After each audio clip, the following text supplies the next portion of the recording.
Doctor Sachin Raj అత్యాధునిక world class physiotherapy treatment తో అన్ని రకాల నొప్పులకు శాశ్వత పరిష్కారం. నమస్తే, వెల్కమ్ టు సుమన్ టీవీ. నేను మీ యామ్ని. ప్రస్తుతం మనతో ఉన్నారు ప్రముఖ ఆధ్యాత్మికవేత్త, ప్రముఖ జ్యోతిష్య వాస్తు పండితులు మనతో సూర్యనారాయణ శర్మ గారు ఉన్నారు. వారితో మాట్లాడదాం. నమస్కారం గురుగారు. నమస్కారం అమ్మ, శుభం బియాదు. గురుగారు, మనకి ఈ 2024వ సంవత్సరంలో అసలు వృశ్చిక రాశి వారికి అండి ఏ విధంగా ఉంటుంది? వృశ్చిక రాశి వారి గురించి మనకు మాట్లాడుతున్నప్పుడు అక్కడ జ్యేష్ఠ నక్షత్రం వస్తున్నాము, అనురాధ నక్షత్రం వస్తుంది అక్కడ, అలాగే విశాఖ నక్షత్రం 4వ పాదం కూడా అక్కడే వస్తున్నాం. మొత్తం 9 పాదాలు. ఈ వృశ్చిక రాశిలో ఆరంభంలోనే మనకు బుధుడు ప్లస్ శుక్రుడికి ప్రభావం కనిపిస్తుంది. అంటే న్యూ ఇయర్ కల్లా మనకు అవి రెండు అక్కడ ఉన్నాయన్నమాట. సో ఇనిషియల్గా ఏమైనా ప్లాన్స్ చాలామంది ఏం చేస్తారంటే అండి, కొత్త సంవత్సరం కొత్త నిర్ణయాలు తీసుకోవాలనుకుంటారు. మన ఉగాదికి అనుకోరు, కానీ చాలామంది 31st నైట్కి మాత్రం డిసైడ్ చేసుకుంటారు. మరి ఈ సంవత్సరం అంతా నేను ఈ పని చేస్తాను, అది సంవత్సరం అంతా చాలామంది మేము మందు మానేస్తానని, లేకపోతే సిగరెట్ తాగడం మానేస్తాను మగవాళ్ళు అయితేను, లేకపోతే ఇంకేదో ఇలాగా ఒక కమిట్మెంట్ తీసుకుందాం అనుకుంటారు. చాలామంది 31st నైట్ భార్యాభర్తలు కూర్చొని ఒక ప్రామిస్ చేసుకుంటుంటారు. ఏమిటంటే రేపటి నుండి ఇది చేయకూడదు, మీ మీద కోపం తెచ్చుకోకూడదు, నా మీద కోపం తెచ్చుకోవడం భార్య ప్రామిస్ తీసుకుంటున్నాడు. అంటే ఈ సంవత్సరం అంతా నన్ను తిట్టకూడదని, ఇలా ఏదో రకరకాల ప్రామిస్లు 31st నైట్ అంటే అదొక పెద్ద ఎఫెక్టివ్గా ఉంటుందన్నమాట. అలా ఉంటున్నప్పుడు ఆ రోజు తీసుకున్న నిర్ణయానికి ఒక బలం అంటూ ఉండాలి కదా. సో అలాగేంటంటే ఈ వృశ్చిక రాశి వారికి రాశిలో బుధుడు శుక్రుడు ఇద్దరు ఉన్నారు కాబట్టి ఆ రోజు నిర్ణయం, వ్యాపార సంబంధించిన నిర్ణయం కానీ వైవాహిక జీవనానికి సంబంధించిన ఏదైనా నిర్ణయంగా తీసుకోగలిగితే మంచి నిర్ణయాన్ని, అది ఒక ప్రామిస్, ఒక కమిట్మెంట్ కానీ ఉంటే మాత్రం మోస్ట్ సక్సెస్ఫుల్గా ముందుకెళ్ళడానికి అవకాశం ఉంటుందన్నమాట. వ్యాపారం అనుకోండి, ఆర్థిక బలం పెంచుకోవడానికి ఏమైనా చేయాలని ఆ రాత్రి ఒక నిర్ణయం తీసుకుని నేను ఈ మార్గంలోనే వెళ్ళాలి, వెళ్తే కానీ నా లైఫ్ సెటిల్ అవ్వదు అని ఒక డిసిషన్ తీసుకోగలిగితే, ఎందుకంటే రవి బుధుడు ప్లస్ శుక్రుడు యొక్క ప్రభావం ఎప్పుడైతే ఉందో రాశిలోని ఆ మంచి ఆలోచనలు ఇస్తాయి. బుధుడు మేధస్సుకు సంబంధించిన వాడు, శుక్రుడు భోగానికి సంబంధించిన వాడు. వీళ్ళిద్దరూ వృశ్చిక రాశిలో నలిఫై అయిపోయి ఉన్నారు, అంటే నలిగిపోయి ఉన్నారు. వాళ్ళిద్దరూ శత్రుక్షేత్రం ఉన్నారు. వాళ్ళు ఉన్నప్పుడు అట్లీస్ట్ వాళ్ళిద్దరి యొక్క ఆలోచనలు ఏం చేస్తుందంటే బలహీనపరుస్తుందన్నమాట. సో ఏదైనా ఒక నిర్ణయం తీసుకుని కాగితం మీద కానీ పెట్టగలిగితే అది వాళ్ళకి చాలా బాగుంటుంది. ఎందుకంటే రెస్ట్ ఆఫ్ థింగ్స్ చూస్తే కుటుంబ స్థానంలో కుజుడు ప్లస్ రవి యొక్క ప్రభావం కనిపిస్తుంది, అలాగే అర్ధాష్టమి శని ప్రభావం కూడా కనిపిస్తుంది వీళ్ళకి. అలాగే పంచమ స్థానంలో రాహు, షష్ఠ స్థానంలో బృహస్పతి, అలాగే లాభంలో కేతు కనిపిస్తున్నాడు. సో ఓ రకంగా చెప్పాలంటే ఇనిషియల్గా స్టార్టింగ్ స్టేజ్లో మాత్రం ఫస్ట్ 5 months వృశ్చిక రాశి వారికి కొంచెం అటు ఇటుకు టైట్గా, అన్లెస్ అంటే దశలు బాగుంటే కానీ చెప్పలేం, కానీ అదర్వైజ్ చాలా టైట్ పొజిషన్లో చెప్పచ్చు అన్నమాట. ఆ తర్వాత ఏమవుతుందంటే గురు బలం మారుతుంది. వృషభంలోకి వచ్చిన తర్వాత డైరెక్ట్గా గురుడు సప్తమభావంతో చూస్తాడు కాబట్టి అక్కడ నుండి ఎండింగ్ ఆఫ్ ది లైఫ్ వరకు, అంటే ఎండింగ్ ఆఫ్ ది ఇయర్ వరకు మంచి ఫలితాలు ఇవ్వడానికి అవకాశం ఉందన్నమాట. సో ఈ ఫస్ట్ మనకున్న 5 monthsలో వీళ్ళు ఏంటంటే కొంచెం జాగ్రత్తగా నిర్ణయం తీసుకోవాల్సి వస్తుంది.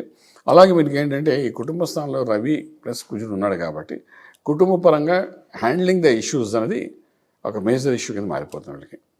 కుటుంబం అంటే అన్నదమ్ముల అక్కచెట్టు మధ్యన జరుగుతున్న సంఘర్షణల నుండి బయటపడడం కానీ, ఏదో వంశపారంపర్యంగా వచ్చే ఆస్తుల గురించి డిస్కషన్ చేసేటప్పుడు కానీ, వివాహం చేయాలనుకుంటే దానికోసం నెగోసియేషన్ జరిగేటప్పుడు అటువంటి విషయాల్లో కానీ, అలాగే మనకు శంకుస్థాపన, భూమి పూజలు ఇలాంటివి చేసేటప్పుడు అన్నదమ్ముల యొక్క ప్లాట్స్ అక్కడ కానీ ఏదైనప్పటికీ కొంచెం కుటుంబ పరంగా కొన్ని వేడి ఇష్యూస్ అయితే జరగడానికి అవకాశం అనమాట. ఇట్స్ నాట్ లైక్ భార్యాభర్తల మధ్యన కాదు, అన్నదమ్ముల అక్కచెల్లి మధ్యలో కూడా కొన్ని డిస్టర్బెన్స్ జరగడానికి బాగా అవకాశం అనమాట.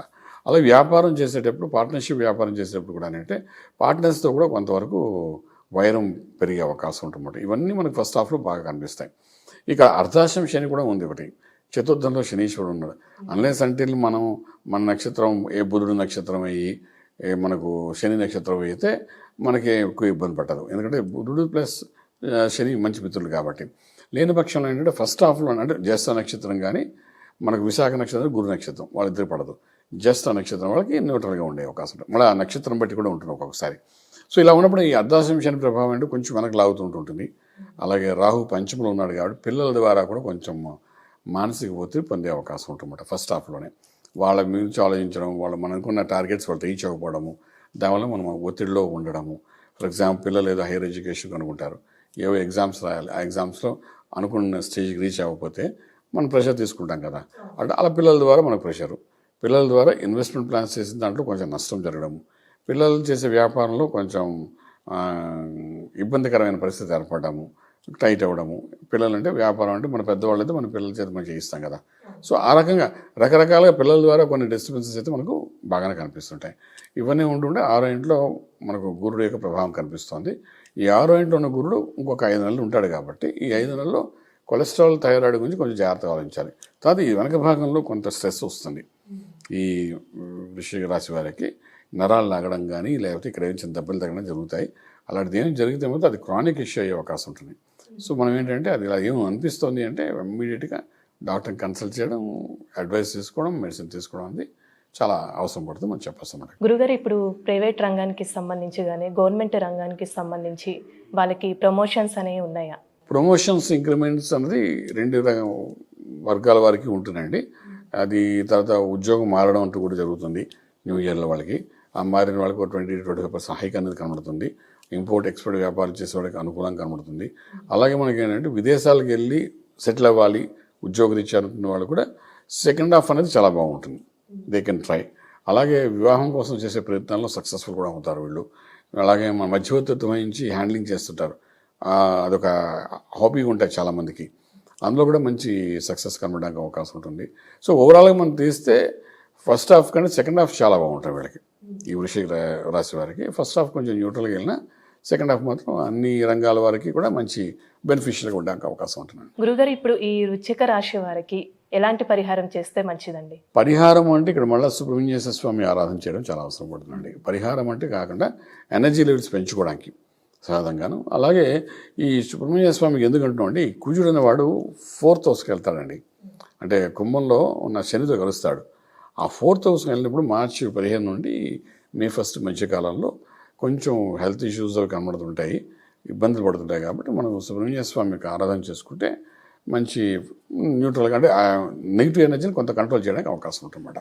చాలా చక్కగా తెలియదు గురుగారు. ధన్యవాదాలండి. శుభం బియాదు.